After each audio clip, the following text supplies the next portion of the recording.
Katie Weaver was sent undercover to investigate a series of bizarre racial murders. She fell in love with a suspect, believing him innocent. Then she discovered the horrible truth. One must not flirt with one's destiny. Stop it! You're ignorant. Before Joe Eszterhas became the most famous screenwriter in Hollywood, he was a journalist. He was one of the first reporters to cover the Kent State shootings in 1970, writing for the Plain Dealer in Cleveland. He also wrote for Rolling Stone magazine. After he became a National Book Award nominee for a non-fiction book, he changed careers and became a screenwriter. His first produced screenplay, Fist, was directed by Norman Jewison, but was heavily rewritten by its star, Sylvester Stallone. His second produced screenplay, Flashdance, was directed by Adrian Lyne and made him into a successful writer in Hollywood. In the 1990s, he became a real star. One of his most successful films was Basic Instinct, directed by Paul Verhoeven. He also had a reputation to be a superficial, maybe even trashy writer. But in the 80s, he wrote 2 screenplays for acclaimed French filmmaker Costa-Gavras, who made political films such as Z and Missing, starring Jack Lemmon and Sissy Spacek. The first collaboration was Betrayed, a thriller about an FBI agent who went undercover to fight a radical right conspiracy in the American Midwest. The FBI agent Catherine Weaver was played by Deborah Winger. Her character fell in love with the white supremacist leader Gary Simmons, played by Tom Berenger. The film came out in 1988 and was criticized at the time for being exaggerated, overwrought pulp, as Sheila Benson claimed in the Los Angeles Times. And although this film does occasionally exaggerate, there are some well-researched elements here, and the reality of a right-wing conspiracy would gain relevance again after the Oklahoma City bombing in 1995. Eszterhas wrote the following in his memoir, Hollywood Animal. I had been involved in the civil rights movement as a journalist. I had even found myself one sunny day in Philadelphia, Mississippi, with a shotgun pressed against my stomach. It was held by a deputy sheriff named Cecil Price, who had been indicted for the killings of the civil rights workers Goodman, Cheney, and Schwerner. I was there to try to interview Deputy Price about the charges, and his response was to stick the shotgun into my belly across an office counter and tell me to get your ass out of Neshoba County. 2 sheriff's cars had followed me to the county line. Now, many years later, I thought we had put that kind of ugliness behind us, but the newspapers were saying that groups of neo-Nazis, styling themselves as American patriots, were robbing armored cars and killing people in a guerrilla terrorist movement aimed, ultimately, at toppling the American government. They had even murdered a liberal talk show host in Denver. My idea was to write a script which would show us the insights of this movement. I hoped that by putting it up on screen, I would draw attention to the dangers it posed, and that the attention would force a crackdown by the government and the populace. Eszterhas had good rapport with producer Irvin Winkler, who produced the Rocky films, and director Costa-Gavras. It was by all means a very successful collaboration with as little interference as possible from the studio. The film wasn't very successful in the US, which isn't surprising. There are some very disturbing scenes. Here's one that was too distasteful for famous critic Roger Ebert. Another element that bothered me much more was a particularly disgusting and violent scene in which Berenger and his right-wing buddies capture a black man and then stage a hunt, in which they chase him through the forest at night and finally kill him. It is reprehensible to put a sequence like that in the film intended as entertainment, no matter what the motives of the characters or the alleged importance to the plot. This sequence is as disturbing and cynical as anything I've seen in a long time. A breach of standards so disturbing that it brings the film to a halt, from which it barely recovers. I imagine that Costa-Gavras, whose left-wing credentials are impeccable, saw the scene as necessary to his indictment of the racist underworld he was exposing. But Betrayed is not a small, brave political statement like Z. It is a Hollywood entertainment with big stars, and vile racist manhunts have no place in it. Now, Eszterhas wasn't just making things up on the spot. He did his research. The filmmakers also had help from the FBI in Chicago, who gave them access to certain files. Now, some of you might think that's suspicious. If the FBI feeds information to Hollywood, how accurate can this be? Where's the catch? And it's a valid point. All I can say is that there are some really well-researched things in the film, and I will get into that, but also some exaggerations. My guess is that the FBI didn't have a problem with those. I'll come back to this in a second. Here's another passage from Esterhazy's memoir that pretty much sums up the ideology of the radical right and their appeal to ordinary folk. I traveled to Idaho and Montana and Wyoming, attending jamborees organized by the Aryan Nations Brotherhood in their effort to recruit new members. I posed as Joe Estras, a bartender from San Francisco who was looking for some answers. Most of the people I met were not secretive about their beliefs. They were mostly blue-collar people, mostly rural, who felt that the government had become a cancerous behemoth, invading their privacy and stripping them of their civil rights. They talked of destructive taxes and repossessed farms, of affirmative action denying their sons and daughters a chance, of a world where smoking had become a worse offense than drugs. Their grievances led them to two villains, blacks and Jews.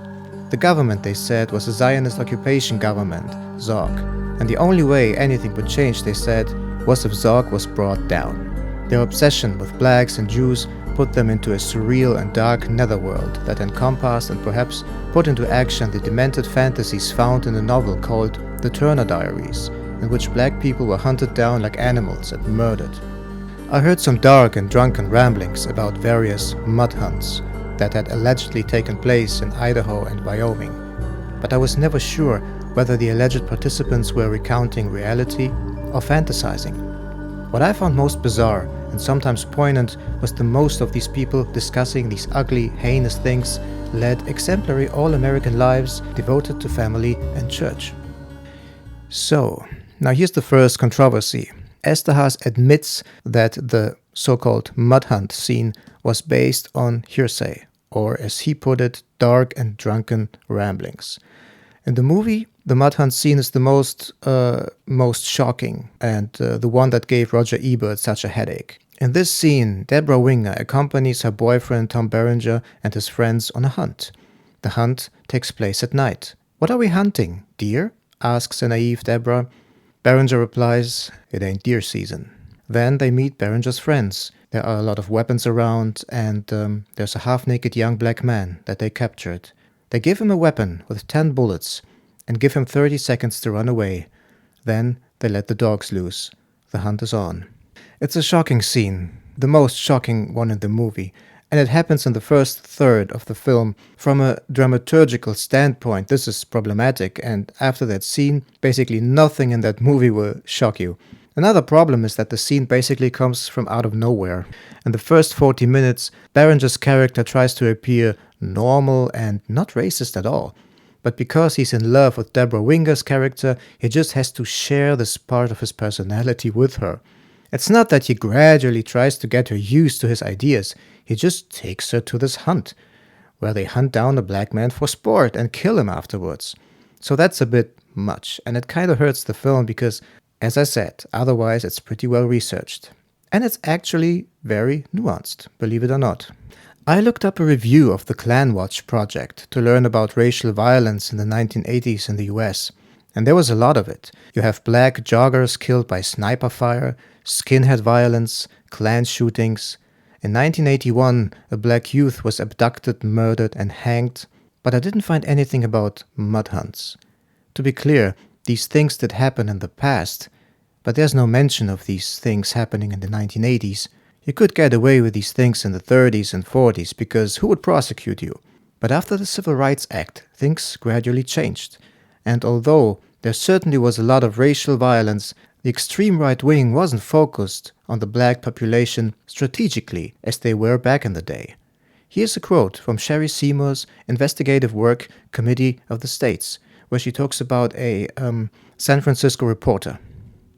A former San Francisco Chronicle reporter, Philip Finch, spent a year in the early 1980s traveling across the nation, interviewing members of the radical right. The most notable distinction of the radical right, as opposed to other political factions, was their use of racial terms when discussing politics or social ills.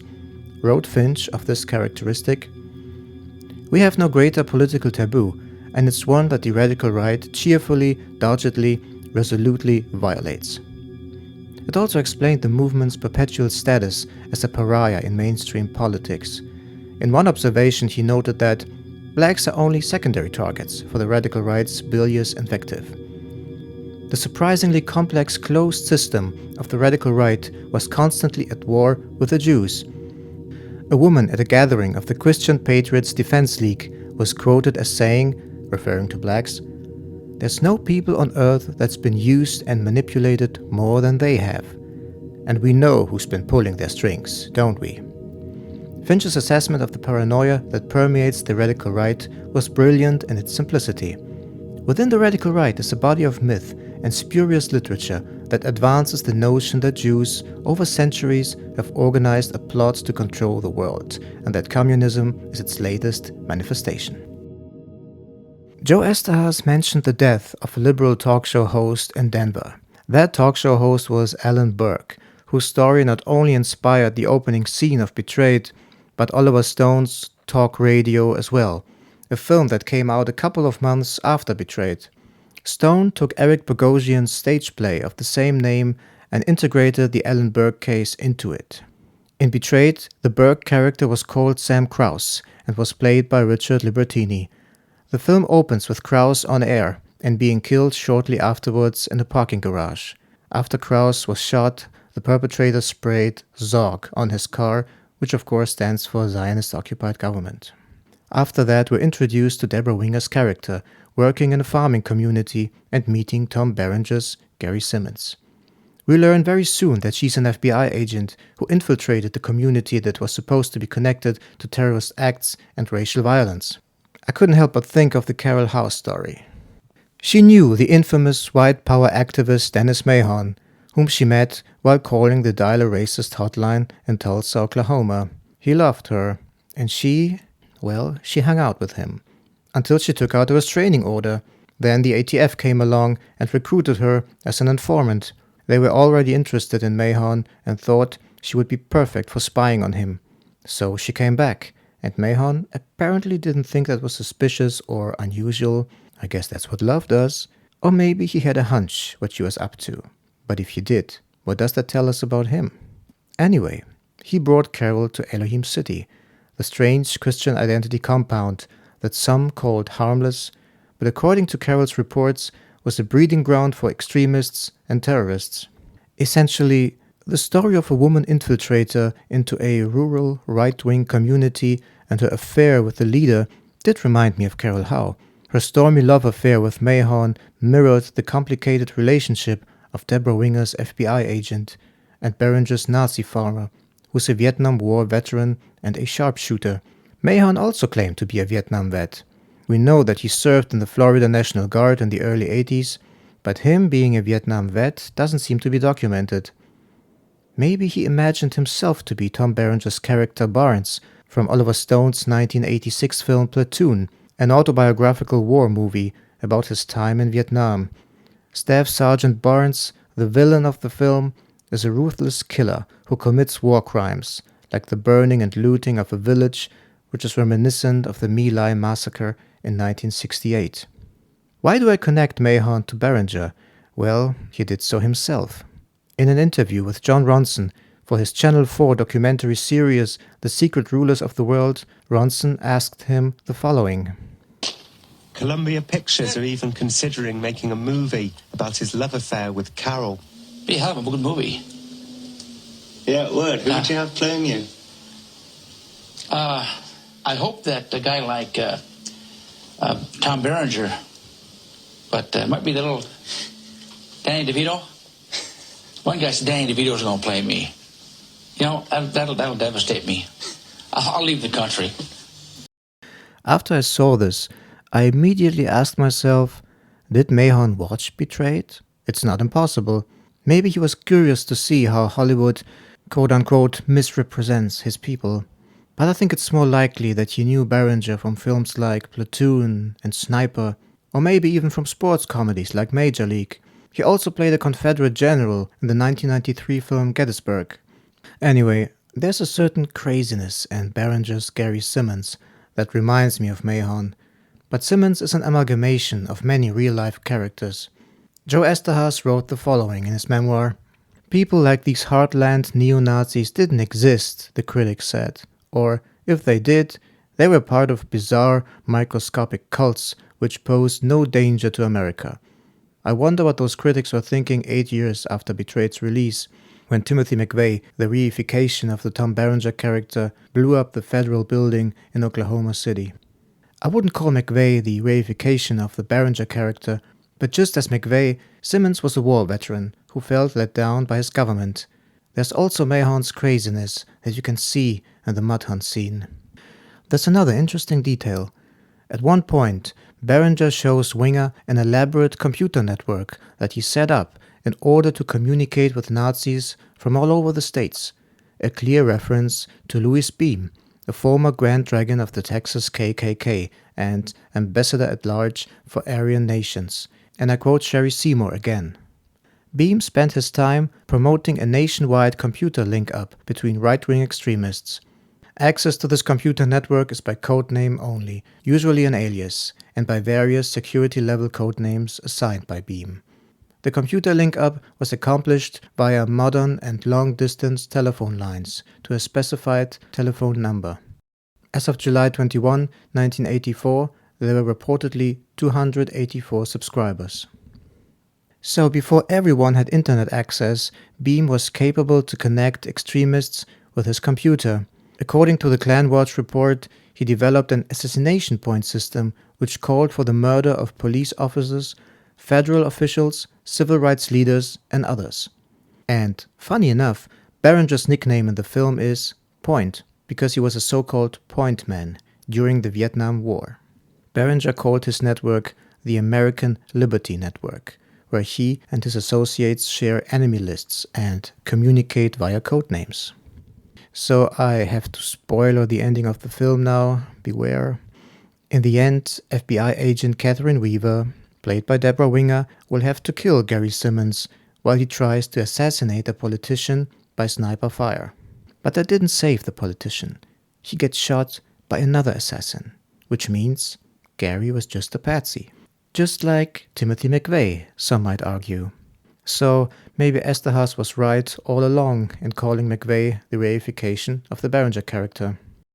There are lots of other well-researched elements in the film, like the portrayal of the rural community that is on the brink of losing its livelihood. The farming crisis of the 1980s was a great opportunity for the radical right to recruit new members, because apparently the farming crisis had nothing to do with capitalism, but with a communist Jewish federal conspiracy. One of those farmers, called Gordon Call, joined the Posse Comitatus and was killed in a shootout with authorities in 1983. Members of the Posse Comitatus were survivalists who practiced paramilitary training and refused to pay taxes. There were all kinds of anti-government movement who were considered right-wing by the SPLC, the Southern Poverty Law Center, which just recently has come under intense scrutiny. There were survivalists, racial survivalists, Christian identity members, separatists, tax protesters, skinheads, and more. Were all of those groups Nazis? Probably not, but for mainstream news outlets, they were all the same. There's an interesting scene in Betrayed that addresses these differences. There's a get-together in the woods by various radical groups, and Winger and Berenger participate in it. When a couple of guys in Third Reich uniforms give the Nazi salute, Berenger gets mad and he says, "My dad got a Purple Heart fighting uniforms like that and you're goddamn Adolf Hitler." So there's an attempt to tell the audience that not all of those groups were alike. For a Hollywood film, that's kinda nuanced. But then again, Joe Eszterhas did his research, he got paid for it as well. He went to Idaho, Montana, Wyoming. He was at those events organized by Aryan nations. But the thing is, this is a film that will divide audiences. The radical right will feel betrayed. They will think it's a demonization. Conspiracy-minded people will think this is an attack on traditionalism and rural America. Liberals, at least at the time, thought it was too distasteful and exaggerated. It's interesting. What some people might consider an attack on the American Midwest is actually an attempt at finding the human core in these racist communities. We're confronted with these people hunting black people for sport, but after that, we see them, being part of their community, being good to their families, just trying to live their lives. I mean, that's a level of ambivalence that you usually don't see in Hollywood. Of course, for the FBI, it might have been just a welcome opportunity to see the radical right as villains in a movie. But the film is much smarter than doing just that. Another interesting scene is the bank robbery scene, which is a reference to The Order, the infamous neo-Nazi group that also carried out armed robberies, among other things. Members of The Order also shot talk show host Alan Burke. On November 27, 1984, Order members signed a declaration of war against the federal government. There are a couple of interesting parallels I'd like to mention as well. In the film, there's the character Wes, played by Ted Levine, whom you may know as the serial killer Buffalo Bill from The Silence of the Lambs. He's very suspicious of Deborah Winger's character, and he suspects her to be an informant or agent. That, of course, reminds us of Andreas Strassmayer, the German national who lived in Elohim City, the Christian identity compound that Carol Howe spied on. According to him, he suspected her right from the beginning to be an informant. The last scene shows Deborah Winger in front of the church of the community that she, quote-unquote, betrayed. She wants to say goodbye to Gary's daughter Rachel, and the Reverend says to her, "Get out of here, Jezebel. This is the house of God." Here we see a tight-knit community that's very close and that doesn't want to be involved in governmental or even worldly affairs. They don't look like Nazis exactly, but they also seem to be closer to all kinds of separatists than to ordinary city folk. As I mentioned earlier, the film stands out because Esterhazy and Costa-Gavras take the people seriously that they portray here. They're not just evil, bloodthirsty monsters as suggested in the mud hunt scene, one of the weaker aspects of the film. They are ordinary people with existential fears who got caught up in a cynical game of ideology and politics. And it's the true believers like Gary Simmons who get betrayed in the end by their own friends. He's a bit like John Rambo, a more realistic version of Rambo, who gets betrayed by his government over and over again until he ends up being a patsy. He just wants to live his quiet life on a farm, but he's a trained killer, straight out of the Phoenix program, it seems. But the ambivalence was too much for the American critics at that time, who called the film outright ludicrous or overwrought pulp.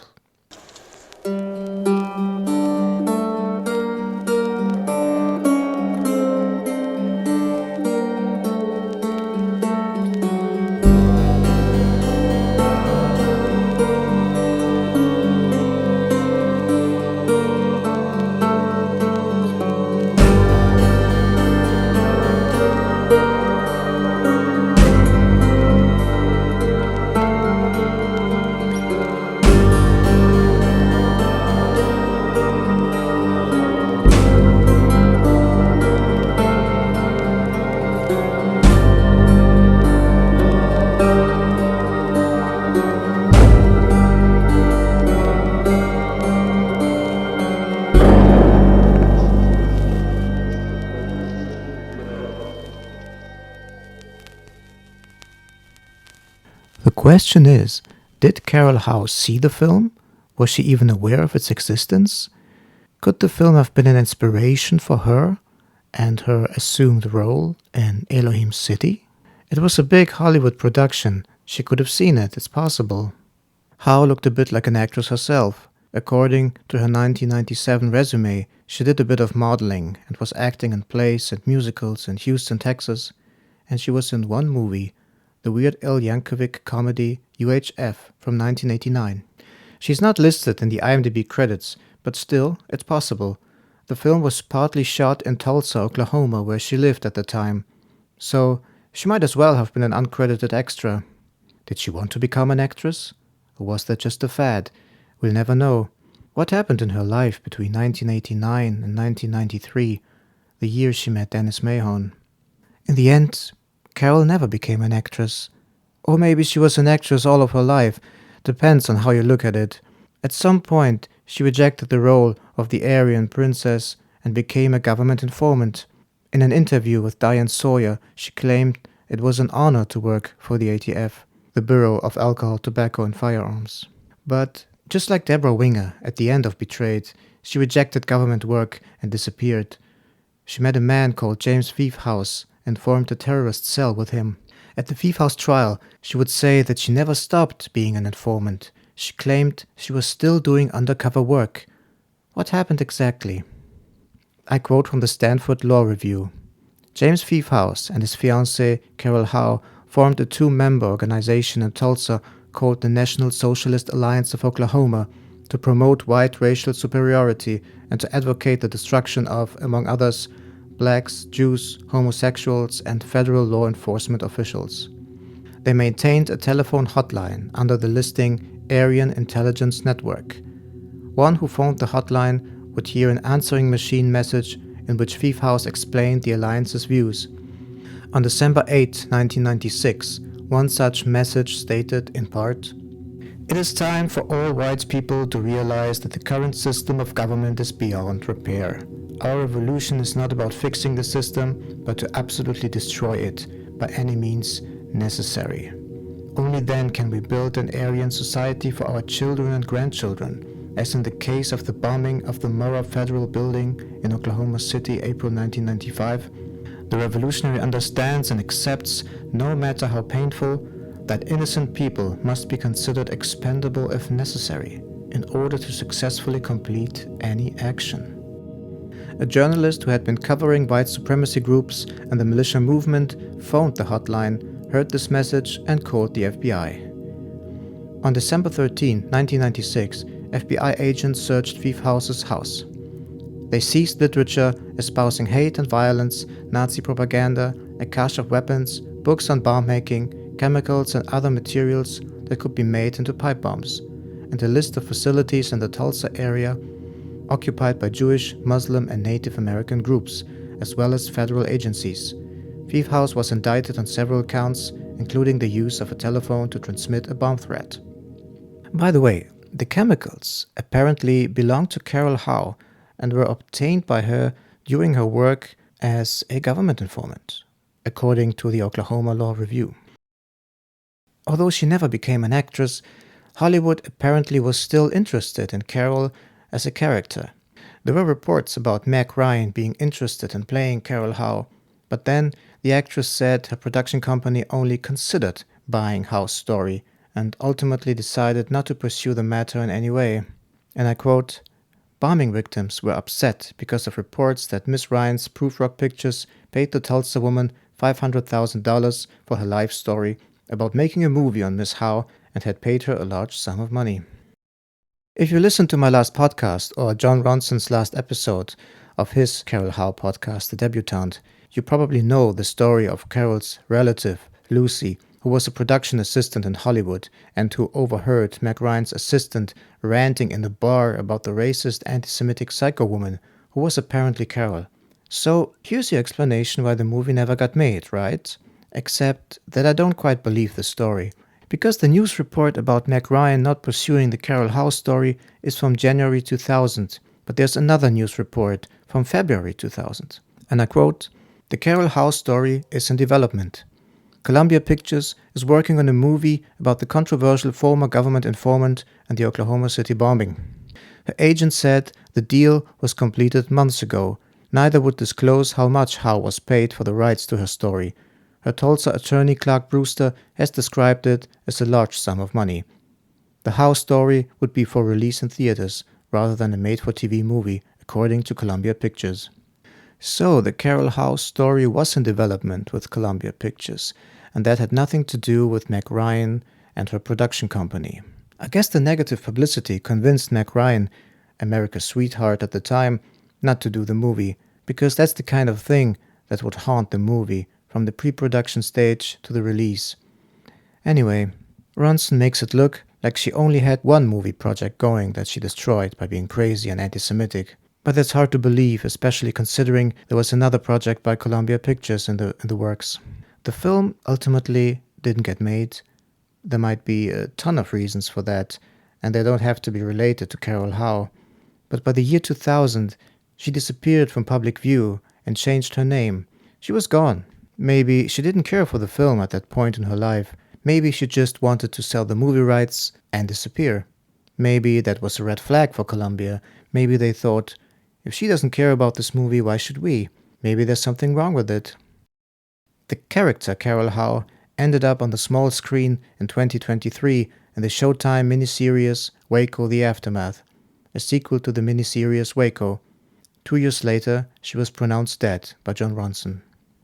In the scene from Ronson's Channel 4 documentary that I played in the beginning, Ronson didn't mention Meg Ryan, but he mentioned that Columbia Pictures was considering making a movie about Mahon's quote-unquote love affair with Howe. I couldn't find any info on the plot of the movie, so I can't say whether that's true or not. But it seems weird to me. The story of the brave informant who uncovers a larger conspiracy behind the OKC bombing, wouldn't that be a more suitable plot for a movie? Maybe Ronson had seen Betrayed and automatically thought of Deborah Winger and Tom Berenger and their stormy love affair in the film. Just like Dennis Mahon thought of Tom Berenger for some reason. It's life imitating art and vice versa in the strange saga of the Oklahoma City bombing. I hope that a guy like Tom Berenger, but might be the little Danny DeVito. One guy said Danny DeVito's going to play me. You know, that'll devastate me. I'll leave the country. One must not flirt with one's destiny. I'm just a patsy. I wonder what happened to the one from last year. Each year we spend good money on these things. Come out here and the one from last year's gone. And a little spit and polish will clean this up. Sell it next year.